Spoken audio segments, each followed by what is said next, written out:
श्री विठ्ठल रुक्मिणी मंदिर समितीकडे काही दागिन्यांची नोंद नसल्याचा प्रकार लेखापरीक्षण अहवालात समोर आलेला आहे। 2021-22च्या अहवालात विविध 315 दागिन्यांचा समितीकडे उल्लेख नसल्याची नोंद करण्यात आलेली आहे। मात्र अद्याप या संदर्भात श्री विठ्ठल रुक्मिणी मंदिर समितीकडून कोणतीही प्रतिक्रिया आलेली नाही।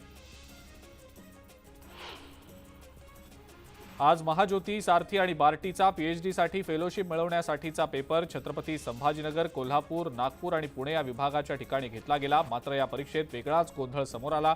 2023 मधला आजचा हा पेपर 2019च्याच पेपरची कॉपी होता। अगदी काही प्रश्नांचा क्रम देखील तोच होता असा आरोप होतोय। मात्र आम्ही नियमानुसारच परीक्षा घेतल्याचा प्रशासनानं दावा केलाय। मराठा आरक्षणासाठी महाराष्ट्र सरकारनं दाखल केलेली क्युरेटिव्ह पिटिशन सुप्रीम कोर्टानं स्वीकारलेली आहे। त्यामुळे आता या क्युरेटिव्ह पिटिशनवर येत्या 24 जानेवारीला सुप्रीम कोर्टात सुनावणी होणार आहे। या सुनावणीवर मुख्यमंत्री एकनाथ शिंदे यांनी प्रतिक्रिया दिलेली आहे। क्युरेटिव्ह पिटिशन स्वीकारल्यानं मुख्यमंत्र्यांनी कोर्टाचे आभार मानलेत आणि मराठा समाजाला दिलासा देण्यासाठीचे प्रयत्न सुरूच असल्याचं त्यांनी म्हटलेलं आहे। मराठा आरक्षणाबाबत सरकार सकारात्मक आहे आणि त्यामुळे कुणाच्याही आरक्षणाला धक्का न लावता मराठा समाजाला हवं असलेलं आरक्षण सरकार देईल असं मंत्री गुलाबराव पाटलांनी म्हटलंय। तर मराठा आरक्षणासाठी आम्ही पुन्हा एक दिवसाचं अधिवेशन घेऊ असं वक्तव्य सुद्धा गुलाबराव पाटलांनी केलंय। आमदार बालाजी कल्याणकर, आमदार संतोष बांगर यांच्या पाठोपाठ आता अलिबागचे आमदार महेंद्र दळवी यांनी सुद्धा एका अधिकाऱ्याला जीवे मारण्याची धमकी दिल्याचा आरोप होतोय। वीज बिल वसुली प्रकरणावरनं महेंद्र दळवी अधिकाऱ्याला धमकी देत असल्याची ऑडिओ क्लिप सध्या व्हायरल होत असल्याचा आरोप होतोय। ख्रिसमस आणि न्यू इयरच्या स्वागतासाठी पर्यटक मोठ्या संख्येनं लोणावळ्यात दाखल झालेत। शनिवार, रविवार आणि ख्रिसमसची सुट्टी असा सलग 3 सुट्ट्यांचा दिवस आल्यामुळे लोणावळ्यातले हॉटेल्स आता हाऊसफुल झालेत। पर्यटकांना वाहतुकीचा कोणताही त्रास होणार नाही याची दक्षता लोणावळा पोलीस प्रशासनाकडून घेतली जाते। हिंगोलीमधल्या औंढा नागनाथमधल्या मंदिरामध्ये भाविकांनी दर्शनासाठी गर्दी केलेली आहे। सलग 3 दिवस सुट्ट्या आल्यामुळे भाविक कुटुंबासह देवदर्शनासाठी औंढा नागनाथमध्ये दाखल झालेत। या गर्दीमुळे मंदिर परिसर गजबजून गेलाय। सोमवारपासून पंढरपूरमध्ये पंडित प्रदीप मिश्रा यांच्या शिवमहापुराण कथेचं आयोजन करण्यात आलेलं आहे। या शिवमहापुराण कथेसाठी तब्बल 10 लाख भाविक पंढरपुरात येणार असून 100 कोटींची उलाढाल होण्याची शक्यता आहे। सध्या 3 लाखांहून अधिक भाविक वास्तव्यासाठी पंढरपूरमध्ये आलेत आणि यातून स्थानिक व्यापाऱ्यांना फायदा होणार असल्याचं पाहायला मिळत आहे। पुणेकरांनी भीमथडी जत्रेला मोठी गर्दी केलेली आहे। भीमथडी जत्रेसाठी महिला बचत गटांच्या वतीनं 300 स्टॉल्स उभारण्यात आले आणि त्यामुळे यंदा सुद्धा खाद्य संस्कृतीची रेलचेल पाहायला मिळणार आहे। दिघे रेल्वे स्थानकाचं नाव आता दिघागाव रेल्वे स्थानक असणार आहे।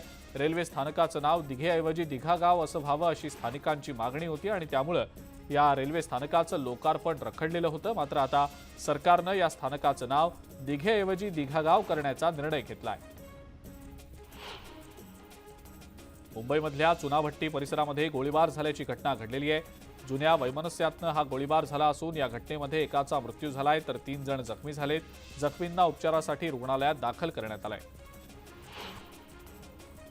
30 डिसेंबरला पंतप्रधान मोदींच्या हस्ते अयोध्येतल्या श्रीराम विमानतळाचं उद्घाटन होणार आहे। यावेळेला पंतप्रधान मोदी रामनगरीमध्ये रोड शो करणार आहेत। श्रीराम विमानतळ ते अयोध्या धाम रेल्वे स्थानक असा 8 किलोमीटरचा हा रोड शो असेल। रायगड जिल्ह्यामध्ये मोठ्या प्रमाणावर स्फोटकं जप्त करण्यात आलेली आहेत। 1500 किलो आणि 70 किलो डेटोनेटर हस्तगत करण्यात आलेले असून माणगाव पोलिसांनी ही कारवाई केली आहे। या प्रकरणी 3 जणांना अटक करण्यात आलेली असून अन्य आरोपींचा शोध सुरू आहे।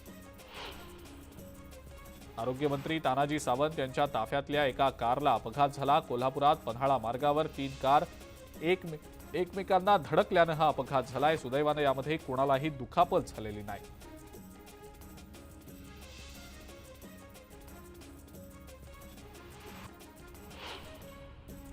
जालन्यामध्ये 2 तलवारींसह 3 दुचाकी पोलिसांनी जप्त केलेल्या आहेत। कादराबाद इथं राहणाऱ्या दीपेश नवमहलकर या तरुणाकडे अवैध शस्त्र असल्याची गोपनीय माहिती मिळताच सदर बाजार पोलिसांच्या वतीनं ही कारवाई झालेली आहे।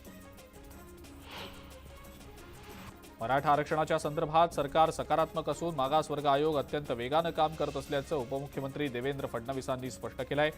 शिंदे समितीचा तिसरा अहवाल लवकरच येईल असंही ते म्हणाले. आरक्षण देताना ओबीसी समाजावर अन्याय होणार नसल्याचंही त्यांनी नमूद केलंय. बाळासाहेब ठाकरे माझं दैवत आहेत, त्यांची शपथ घेऊन सांगतो की त्या व्हिडिओचा बडगुजर यांच्याशी काहीही संबंध नाही. संघ परिवाराला विशेषतः नागपूरवाल्यांना माहिती आहे की हा व्हिडिओ नक्की कुठून आलाय ते, असं स्पष्टीकरण देत संजय राऊतांनी संघावर आरोप केले. शरद पवार, राहुल गांधी, सोनिया गांधी आणि उद्धव ठाकरे यांच्यात दिल्लीमध्ये चर्चा झाली आणि येत्या 15 दिवसात जागा वाटपासंदर्भात चर्चा होईल असं सूचक वक्तव्य खासदार सुप्रिया सुळे यांनी केलंय. आमदार सुनील केदार यांची आमदारकी रद्द करण्यात आलेली आहे. नागपूर जिल्हा बँक घोटाळा प्रकरणामध्ये त्यांना 5 वर्षांची शिक्षा सुनावण्यात आल्यानंतर आता ही कारवाई झालेली आहे. उपमुख्यमंत्री अजित पवार तब्बल 1 महिन्यानंतर बारामतीच्या दौऱ्यावर आले. यावेळेला त्यांनी जनता दरबारही घेतला. अजित पवारांच्या जनता दरबाराला नागरिकांनी खूपच गर्दी करत अजित पवारांना आपल्या समस्या सांगितल्या.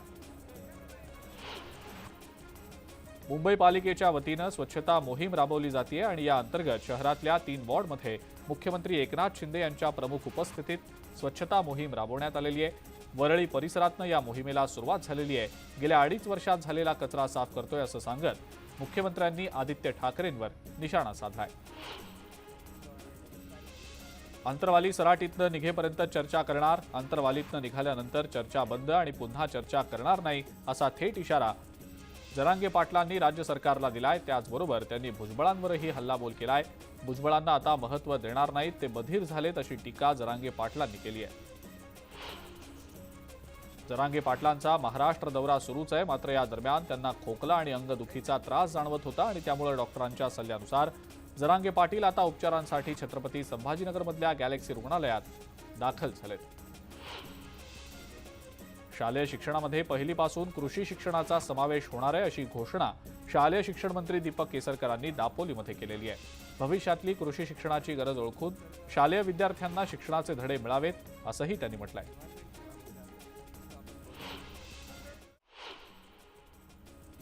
श्री विठ्ठल रुक्मिणी मंदिर समितीकडे काही दागिन्यांची नोंद नसल्याचं